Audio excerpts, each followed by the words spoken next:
What do you call an airplane the enemy can see on radar, can chase with fighters, can aim a nation's defenses toward, and still cannot touch? In the mid-1950s, that airplane was American. The Lockheed U-2, a Black Needle with glider wings. One pilot, one engine. One camera system so sharp it could turn altitude into intelligence. And for years, over the Soviet Union, it created a problem Moscow could not solve. Not because the Soviets were blind, they were not. On the first U-2 overflight of the Soviet Union, on July 4, 1956, Soviet radar tracked the aircraft. They saw it. They knew it was there. But seeing is not stopping. Their interceptors could climb, but not high enough. Their anti-aircraft defenses had been built for a different war, a lower war, a war of bomber streams and conventional altitudes. The U-2 flew above that world. At around 70,000 feet, it lived in a thin slice of sky where engineering, physiology, optics and nerve all came together. That was the American advantage. Not magic, not luck, design, discipline, and altitude. The story begins with a fear. In the 1950s, the United States did not have reliable information about Soviet bombers, missiles, or the Soviet nuclear program. That uncertainty fed the fear of a bomber gap. Then it fed the fear of a missile gap. The problem was simple to describe, but hard to solve. How do you count what a closed society is building? How do you measure airfields, missile sites, and nuclear facilities behind the Iron Curtain? How do you make decisions when the enemy hides the facts? America needed eyes, not guesses, not rumors, eyes. High-altitude aerial reconnaissance became the answer. But the aircraft would need to do something almost impossible for its time. It had to fly above the estimated reach of Soviet fighters, missiles, and radar. It had to travel roughly 3,000 miles, and the target altitude was stunning: 70,000 feet. That requirement came under a U.S. Air Force study contract known as Bald Eagle in 1953. At that height, a pilot was not simply flying above weather. He was flying near the edge of human and machine limits. The air was thin, engines had less oxygen to breathe, wings had less air to bite, the pilot had less room for error, but the strategic logic was clear.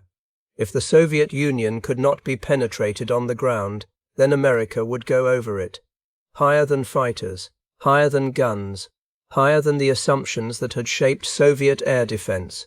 That was the first escalation. America did not try to beat the Soviet defenses head-on. It changed the battlefield. It moved the battlefield upward. Then came the machine.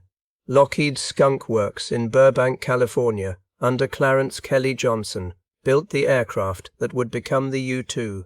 It was not a normal airplane. It looked like a powered sailplane. Long, narrow wings, a light structure, a single engine.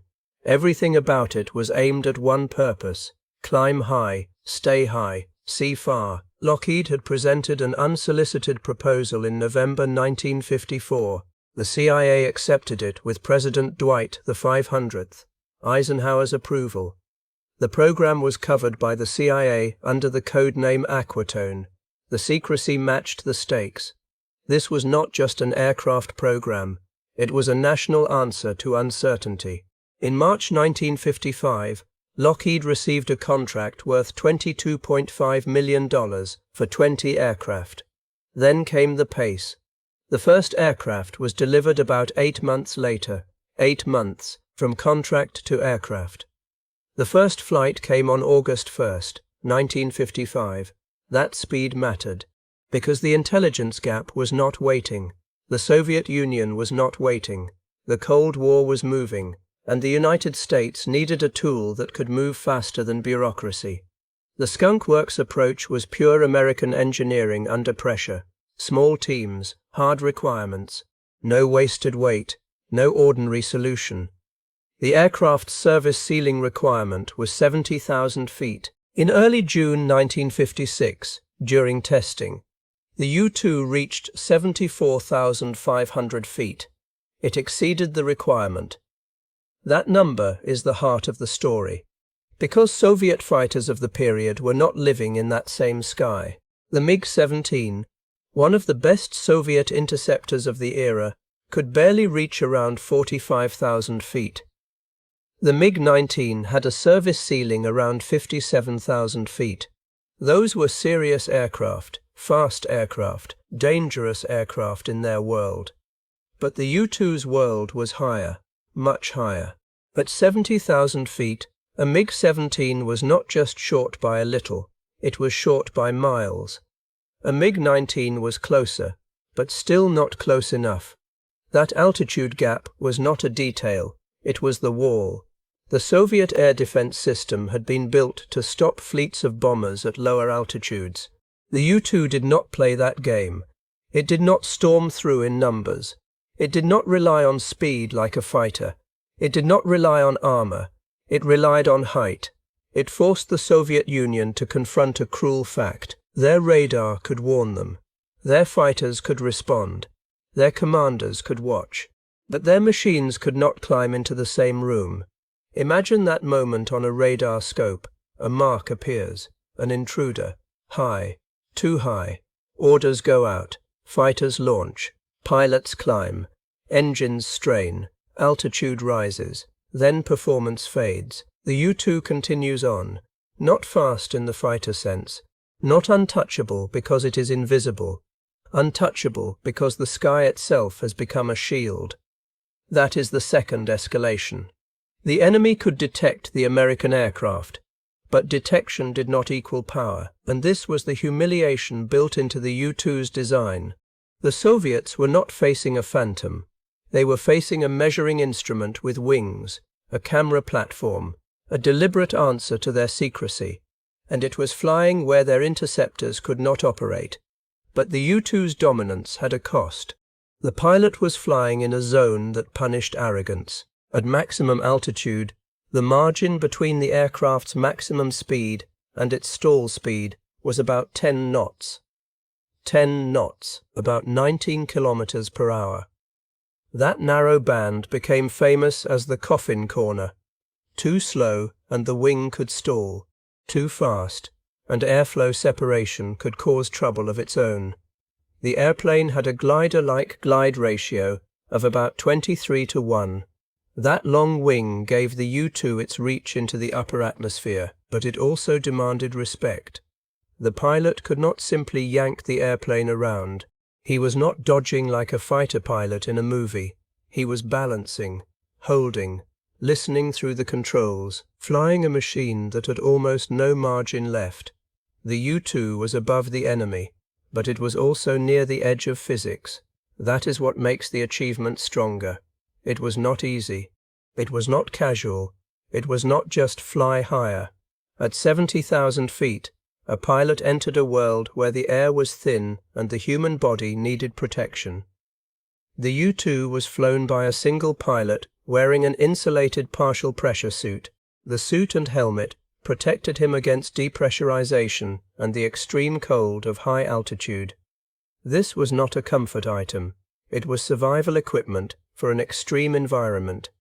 One pilot, sealed in, hours in the air, flying a delicate path between too slow and too fast, and below him an entire air defense system tried to turn altitude into a trap.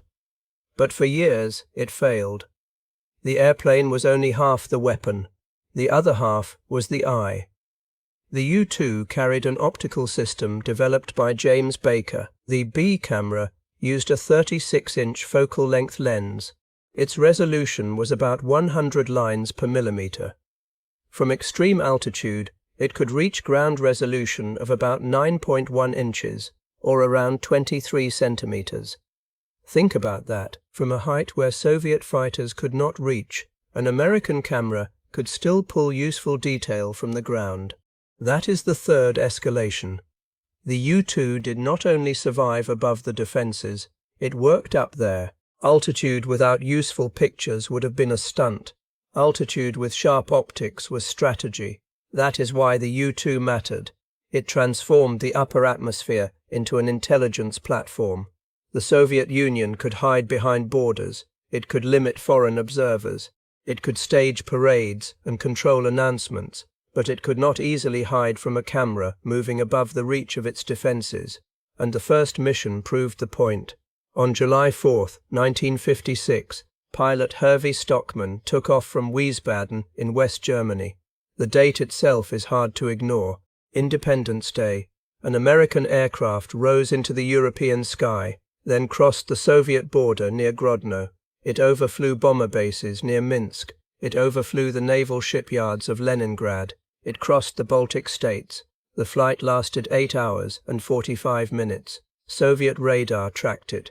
But the aircraft flew beyond the reach of interceptors and anti-aircraft artillery. That is the core image of the entire era. A Soviet radar track, a Soviet response, a Soviet failure. The aircraft was there, the airplane was real, the intrusion was known, and still the U-2 came home. President Eisenhower understood the seriousness of these missions. He personally approved each flight because violating Soviet airspace was no small decision. That detail matters. The U-2 program was daring, but it was not reckless. It was controlled at the highest level. Eisenhower knew the risks. He also knew the danger of ignorance. A nation cannot defend itself well if it cannot see clearly. The U-2 gave the United States a way to see. Every flight was a political decision. Every mission was an engineering challenge. Every mile over Soviet territory was a test of the same question. Can they reach us yet? For several years the answer was no. The U-2 entered service in the narrow window before Soviet surface-to-air missile defenses matured enough to challenge it. And in that window it achieved something remarkable. According to the National Reconnaissance Office, 24 successful U-2 missions were conducted before May 1, 1960. In 1956 alone, there were 8 overflights of communist territory. Those numbers are not huge. This was not mass bombing. This was not a campaign measured in thousands of sorties. It was precision, high risk, high value. Each mission had to matter. Each one rode on the same combination: the altitude of the aircraft, the optics in the bay, the pilot in the suit, the presidential approval behind it, and the Soviet defense system below, forced to chase a target outside its reach. The shock was not that the Soviets had no defenses. They had defenses. They had radar. They had interceptors. They had anti-aircraft artillery. They had a vast air defense establishment built for the age of bombers. But the U-2 attacked the weak seam in that establishment. It flew above the ceiling of the fighters expected to stop it. It turned height into protection. It turned a camera into national power. It turned a single pilot into a strategic asset. And every time Soviet forces detected a U-2 but could not stop it, the message was brutal. Their map of the sky was outdated. Their machines could not claim the upper layer. Their reach stopped below the American aircraft. This is the part that deserves respect from anyone who loves aviation history. The U-2 was not built like a conventional symbol of power. It was not a heavy bomber. It was not a roaring formation. It was not an aircraft designed to intimidate by size. It was slender, efficient, almost fragile, a specialist, and that made it more humiliating for the enemy, because the Soviet Union was not being challenged by overwhelming mass. It was being beaten by precision design. One aircraft, one pilot, one camera, at an altitude the defense could not use. That is American technical superiority at its cleanest. Define the problem, build the tool, outclimb the threat, bring back the evidence. The Soviet answer was not immediate. It took time, and the answer was the surface-to-air missile. The S-75 Divina, known to NATO as the SA-2 guideline, began development in 1953 at KB-2 under Pyotr Grushin. It was focused on bringing down a large, non-maneuvering, high-altitude aircraft. That description matters. Large, non-maneuvering, high altitude. The world was adapting to the kind of target the U-2 represented. Large-scale deployment began in 1957 After the system's public debut in Moscow's May Day parade, the V-750 missile had an operational range of about 45 kilometers and a ceiling around 20,000 meters, or about 66,000 feet. That was closer, much closer. For the first time, the Soviet Union had a system that could seriously threaten the high-altitude sanctuary. But closer was not the same as solved. The U-2 had already forced the Soviets into a new defensive era. That is the fourth escalation. America's high-altitude advantage was so disruptive that the enemy had to build a new weapon system to close the gap. The fighter solution was not enough. The gun solution was not enough. Radar alone was not enough. The Soviets needed missiles, and missiles took years to become the answer. Before Francis Gary Powers, the world saw proof that the concept could work. On October 7, 1959, a Chinese-operated S-75 site near Beijing brought down a Taiwanese RB-57D Canberra. It was the first destruction of an aircraft by a surface-to-air missile in the world. It proved the concept against very high-altitude targets. That event signaled a shift. The age of near impunity at extreme altitude was ending. But it is important to keep the timeline straight. The U-2 had already spent years demonstrating the gap. From 1956 to 1960, the drama was not invisibility. It was not stealth. It was not that Soviet forces had no idea what was happening. The drama was worse for them. They could know, they could respond, and still, the American aircraft could fly on. That kind of superiority is psychological as well as technical. Not because we need to invent Soviet emotions, the facts are enough. A radar track that cannot be intercepted is a problem. A fighter that cannot climb high enough is a problem. A gun that cannot reach the altitude is a problem. A camera that returns with useful imagery from above your defenses is a problem. And the U-2 created that problem again and again. For American planners, it meant information. For Soviet defenders, it meant urgency. For aviation history, it became one of the clearest examples of a machine built around one decisive advantage: altitude. The U-2 was not perfect. Its own flight envelope was razor-thin. At the top of its performance, the pilot had only about 10 knots between stall and overspeed limits. That is almost unbelievable.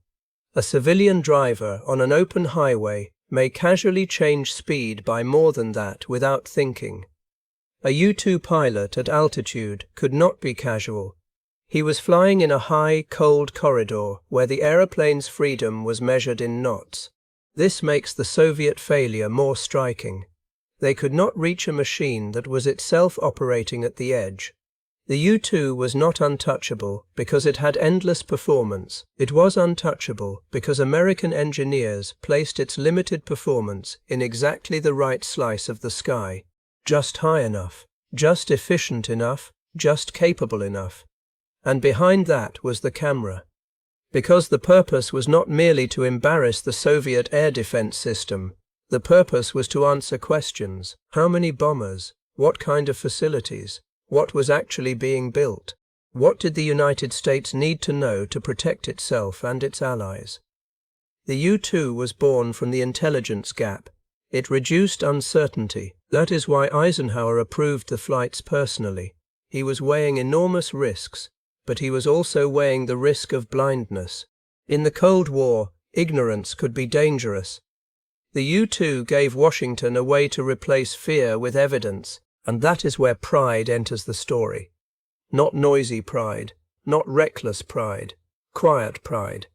The kind that comes from a nation able to marry science, industry, courage, and strategic judgment. Lockheed's Skunk Works delivered the aircraft with remarkable speed. Kelly Johnson's team shaped it around a clear mission. The CIA's Accutone program provided the cover and direction. Eisenhower held the decision at the presidential level. James Baker's optics made the altitude useful. The pressure suit helped a single pilot survive the environment, and the pilots flew the machine through a corridor so narrow that a mistake of only a few knots could matter. Every part had to work: the wing, the engine, the lens, the suit, the approval chain, the pilot's hands. Below, the Soviet Union had a different problem. Its defenses were strong in the world they had been designed for. But the U-2 was not in that world. The MiG-17, around 45,000 feet, the MiG-19, around 57,000 feet. The U-2, operating around 70,000 feet. Those numbers tell the story without exaggeration. There is no need to decorate them. The gap is the drama. 13,000 feet above the MiG-19's service ceiling, about 25,000 feet above the MiG-17's reach. That is not a dogfight. That is a different layer of the atmosphere. The Soviets had to look up and keep looking. This is why the U-2 era before 1960 is so powerful, because the famous ending can overshadow the achievement. Yes, on May 1st, 1960, Francis Gary Power's U-2 was brought down near Sverdlovsk. Yes, the S-75 system finally ended the old assumption of safety at altitude. The most cited account says the first missile destroyed the U-2, with 13 additional missiles fired, and one of those hitting a Soviet MiG-19 that was pursuing the target. That day mattered. It became an international crisis. It marked the S-75 and V-750 as the first truly effective Soviet surface-to-air missile system. But that is the epilogue. It is not the main achievement. The main achievement is the years before it, the years when the Soviets could see the U-2 and still could not touch it, the years when the United States used altitude to solve an intelligence problem, the years when an aircraft built like a glider forced a superpower to rethink air defense, the years when American engineering turned thin air into a shield. The U-2's advantage was never going to last forever. No advantage does. Technology answers technology. Missiles rise, radars improve, tactics change, but the measure of a breakthrough is not whether it lasts forever. It is whether it changes the balance when it matters. The U-2 did. It entered at the moment America needed knowledge. It flew above the systems designed to stop aircraft. It brought back imagery from behind the Iron Curtain. It exposed the difference between detecting a target and defeating one. That lesson is timeless. In war and deterrence, information is power. But reaching the information is an engineering problem. The U-2 solved it with altitude, with optics, with pilot endurance, with national will. The Soviet forces were forced to confront a painful equation: radar contact plus fighter scramble plus anti-aircraft defense still did not equal interception. Not at 70,000 feet, not against that airplane, not yet. And that not yet is the whole story, because for almost 4 years, the sky itself seemed to favor the side that had built the better tool. From Wiesbaden to the Soviet border, from Grodno to Minsk, from Leningrad to the Baltic states. The first mission showed the pattern: a long flight, a tracked aircraft, a failed interception, a return. Then more missions followed, carefully approved, dangerous, valuable, and each time the aircraft survived, the message became clearer. The United States had found a seam in the Soviet shield, not with brute force, with altitude. The U-2 was a paradox. It looked delicate, but it changed strategy. It moved slowly by fighter standards, but outran interception by going upward. It carried no drama of mass, but carried a camera that could matter more than a formation. It was flown by one pilot, but answered questions for a nation. That is why this aircraft still commands respect, because it shows what happens when a country does not accept blindness. It asks better engineers for a better machine. It gives pilots the equipment to survive the edge. It puts optics where defenses cannot reach, and it turns the enemy's own radar picture into proof of failure. They saw it. They chased it. They could not touch it. For years that was the U-2 over the Soviet Union, a thin black line at the top of the world, an American answer to secrecy, and a reminder that sometimes superiority is not louder, it is higher.